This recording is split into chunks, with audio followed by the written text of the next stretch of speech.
ng'oluvannyuma lw'omukokonafu tamala emirundi nga akyaziddwa mu nnamawulire Kasuku bw'atyo okuvayo n'avvuula Ssaabasajja Kabaka wa Buganda. Abaganda ye bato basobodde okubeera nga bavaayo ne batabuka anti okulaba nga bataasa obwakabaka bwa Buganda.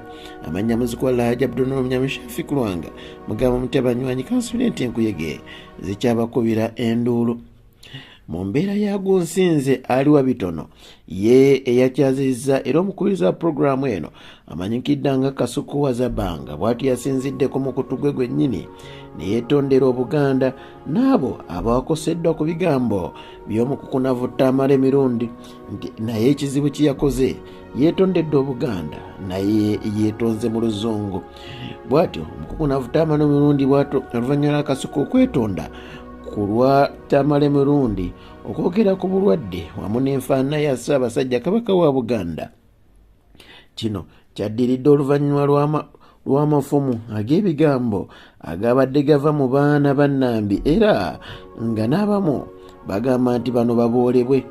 Tamale emirundi yeerabidde nti awali omulema tewafunyizaawo ngalo, bw'atyo n'adda ku ndabika y'omutanda bw'atyo n'atandika ogisaagiramu n'agamba nga bw'afaanana enfaanana ye bw'eri embi era afaanana nga alidde kaamulali nti n'ekitiibwa kye okuyitibwa empologoma ekyamazima yafuuse emmese.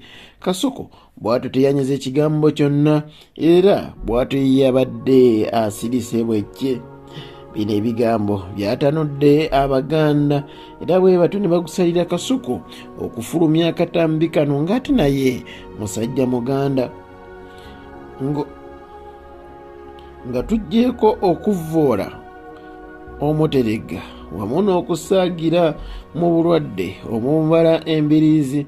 Abaganda mulina okukkiriza nti Kabaka waffe embeera ye si nnungi era yeetaaga essaala wamu n'obujjanjabi.